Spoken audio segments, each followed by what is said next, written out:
తెలుగు రాష్ట్రాల్లో చెరుకు నరికే పనులు ముమ్మరంగా జరుగుతున్నాయి. మరోపక్క ఇప్పటికే చెరుకు నరకటం పూర్తి చేసిన రైతులు కార్సీ తోటలు, మొక్క తోటల పెంపకంపై దృష్టి సారించారు. అయితే చెరుకు సాగులో రైతు ఏడాది కాలం పాటు ఒకే పంటపై ఆధారపడాల్సిన పరిస్థితి ఉంది. కనుక నాటే సమయంలో విత్తనం ఎంపికలో తగిన మెలకువలు పాటించి యాజమాన్యంలో మేలైన జాగ్రత్తలు తీసుకుంటే ఆశించిన ఫలితాలు పొందే వీలుంది. మరిన్ని వివరాలను విశాఖ జిల్లా కొండెంపూడి కృషి విజ్ఞాన కేంద్రం శాస్త్రవేత్త డాక్టర్ రాజ్ కుమార్ ద్వారా తెలుసుకుందాం.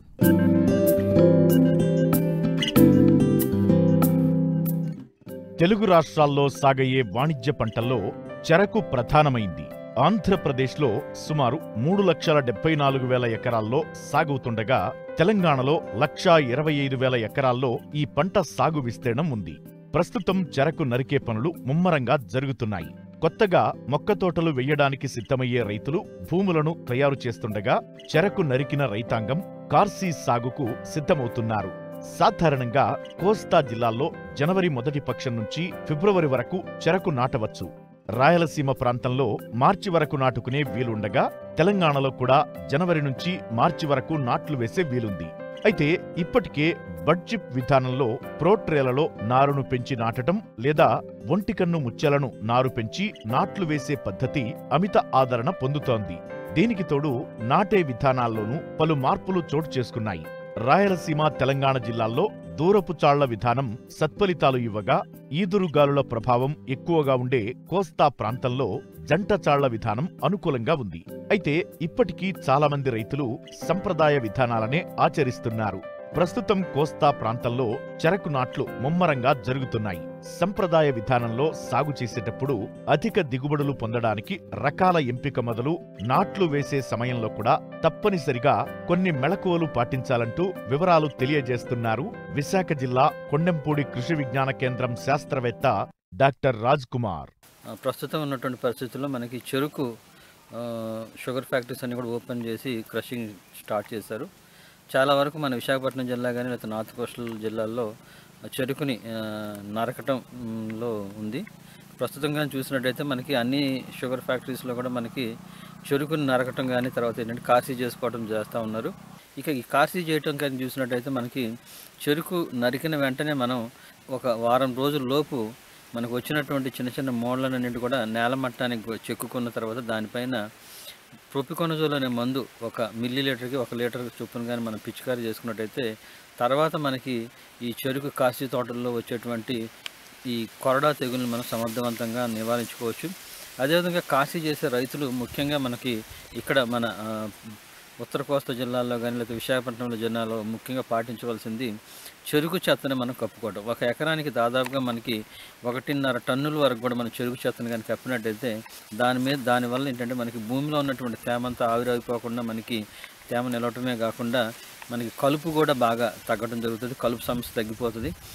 కాబట్టి ఏంటంటే ఇప్పుడు మనకి ఎక్కడైతే తోటలు నరుక్కున్న తర్వాత 2-3 కార్సీలు చేసిన రైతులు ఏంటంటే మళ్ళీ కార్సీకి వెళ్లకుండా మొక్క తోటలకు వెళ్ళడం అనేది చాలా మంచిది. ఈ మొక్క తోటలకు వెళ్ళే రైతులు ఏంటంటే ముఖ్యంగా మనకి దుక్కి చేసుకున్న తర్వాత ఏంటంటే ఎకరానికి 10 కేజీల మిథైల్ పెరాథియాన్ అనే మందుని కానీ మనం పొలంలో కానీ వేసుకున్నట్టయితే మనకు చెద కానీ లేకపోతే పీక పురుగు ఉధృతి కూడా మనకు తగ్గడానికి ఉంటుంది. తర్వాత 3 కళ్ళు సాధారణంగా మనకి 1 ఎకరానికి 4 టన్నుల వరకు కూడా రైతులు 3 కళ్ళు ముచ్చులు అనే వాటిని నాటుకోవడం జరుగుతుంది. ముఖ్యంగా ఈ 3 కళ్ళు ముచ్చులను కూడా ఏంటంటే మనకి పైన ఉన్నటువంటి 3/4 భాగాన్ని అంటే మన గడలో ఉన్నటువంటి 3/4ని కానీ మనం ఉపయోగించుకున్నట్టయితే లేవడి భాగాన్ని కానీ మనం ఉపయోగించినట్టయితే విత్తనంగా మనకి ఎక్కువగా జర్మినేషన్ రావడానికి ఆస్కారం ఉంటుంది.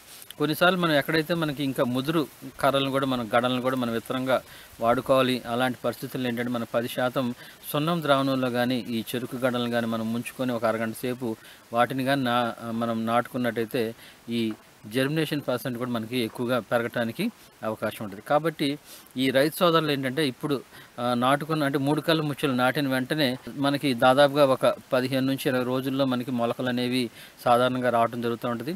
ఈ మొలకలు వచ్చేంత వరకు కూడా మనం నీటి సదుపాయం ఉన్న చోట్ల మనం నీరు కంపల్సరీగా మనం పెట్టుకోవాలి. తర్వాత కలుపు కూడా చాలా విపరీతంగా వచ్చేటువంటి అవకాశం ఉంది. కాబట్టి మనం ఈ ముచ్చలు జర్మినేషన్ వచ్చే లోపే మనం మెట్రోజిన్ అనే మందు 600 గ్రాములు, దాంతోపాటు 2,4-D సోడియం సాల్ట్ అనేది 1 కేజీ చొప్పున రెండింటిని కలిపి మనం కానీ 1 ఎకరానికి కానీ పిచికారీ చేసుకున్నట్టయితే మొదటి దశలో, తొలి దశలో వచ్చేటువంటి కలుపుని మనం సమర్థవంతంగా నివారించుకోవచ్చు. అదేవిధంగా మనకి మొక్క తోట నాటిన తర్వాత ఒక 20 నుంచి 25 రోజుల తర్వాత కూడా మనకి ఈ కలుపు వచ్చేటువంటి సమస్య ఉంది. కాబట్టి ఇదే మందుని మెట్రోజిన్ తర్వాత 2,4-D రెండింటిని కలిపి మనం పిచికారీ చేసుకోవచ్చు. ఈ మెట్రోజిన్ అనే మందు మనకి సెలెక్టివ్ హెర్బిసైడ్ కాబట్టి మనం దీన్ని 75 రోజుల వరకు కూడా చెరుకులో మనం కలుపు తీసుకోవడానికి కలుపు నాశినిగా మనం ఉపయోగించుకోవచ్చు. చెరకు నాటిన నుంచి నరికే వరకు చీడపీడలు ఆశించి తీవ్రంగా నష్టం చేస్తుంటాయి. ముఖ్యంగా పీక పురుగు బాల్య దశలో నష్టపరుస్తుంది. మరోవైపు కొరడా తెగులు కూడా చెరకు ఎదుగుదలను అడ్డుకుంటుంది. దీన్నే కాటుక తెగులు అని కూడా అంటారు. ఇది ఆశించిన మొక్కల్లో మొవ్వు పొడుగైన నల్లని కొరడాగా మారుతుంది. మొవ్వు నుండి కొరడా వచ్చిన 3-4 రోజుల వరకు తెల్లని పల్చని పొర కప్పబడి ఉంటుంది. ఆ తరువాత పొర చిట్లి ఒక్కో కొరడా నుండి సుమారు 50 కోట్ల తెగులుకారక శిలీంధ్ర బీజాలు గాలి ద్వారా, వర్షపు జల్లుల ద్వారా పరిసర ప్రాంతాలలోనికి వెదజల్లబడి తెగులు వ్యాప్తికి దోహదం చేస్తాయి. కాబట్టి వీటిని గుర్తించిన వెంటనే నివారణ చర్యలు చేపట్టాలి. చెరుకులో కానీ ఈ సమయంలో కానీ మనం చూసినట్టయితే పురుగులు కానీ తెగుళ్ళు ఉధృతి ముఖ్యంగా మనకి జర్మినేషన్ వచ్చిన తర్వాత నెల నుంచి అంటే 30 నుంచి 45 రోజుల లోపు నుంచే మనకి ఈ పీక పురుగు అనేది చాలా ఉధృతిగా మనకి కనిపించడం జరుగుతూ ఉంటుంది. దీని నివారణకి మనం కానీ చూసినట్టయితే తడులు చాలా దగ్గరగా మనం ఇచ్చుకుంటూ ఉండాలి. అంటే ఎప్పుడైనా పొలంలో తేమ అనేది ఎక్కువగా ఉన్నప్పుడు ఈ పీక పురుగు ఉధృతి అనేది తక్కువగా ఉంటుంది. కాబట్టి ఈ పురుగు ఉధృతి బాగా తగ్గడం కోసం ఏంటంటే మనం ట్రైకో కార్డ్స్ అనేవి మనకి RRS అనకాపల్లి పరిశోధనా స్థానం వాళ్ళు కూడా తయారు చేస్తున్నారు. దాన్ని 1 ఎకరానికి మనం దాదాపుగా 20,000 ట్రైకోగ్రామా కిలోనిస్ గుడ్లని పరాన్నజీవిని కానీ మనం రిలీజ్ చేసుకున్నట్టయితే దాని ఉధృతి కూడా మనకి బాగా తగ్గుతుంది. అదేవిధంగా ఫిరమోన్ ట్రాప్స్, లింగాకర్షణ బుట్టలు కూడా మనం 1 ఎకరానికి దాదాపుగా మనం 10 నుంచి 15 కానీ పెట్టుకున్నట్లయితే మాస్ ట్రాపింగ్గా మనం చేసుకోవచ్చు. అదేవిధంగా 4 నుంచి 5 ఫిరమోన్ ట్రాప్స్లు కానీ పెట్టినట్టయితే మనం వాటి యొక్క ఉనికిని కూడా మనం గమనించడానికి వీలవుతుంది. ఇక ఫైనల్గా మనం కెమికల్ కంట్రోల్కి వచ్చినట్టయితే ఏంటంటే దాదాపుగా మనకి మోనోక్రోటోఫాస్ అనేది 2.2 మిల్లీలీటర్ 1 లీటర్ నీటికి కానీ కలిపి మనం పిచికారీ చేసుకోవచ్చు. అదేవిధంగా క్లోరాంట్రా నిలిప్రోల్ అనేది కూడా మనం పిచికారీ చేసుకున్నట్టయితే ఈ పురుగు ఉధృతిని తగ్గించుకోవచ్చు. తర్వాత ఎసిఫేట్ అనేది కూడా 1 గ్రామ్ 1 లీటర్ నీటికి కలిపి మనం పిచికారీ చేసుకోవడం వల్ల కంట్రోల్ చేసుకోవచ్చు. ఈ కొరడా తెగులు అనేది చాలా విపరీతంగా వచ్చేటువంటి అవకాశాలు ఉంటుంది.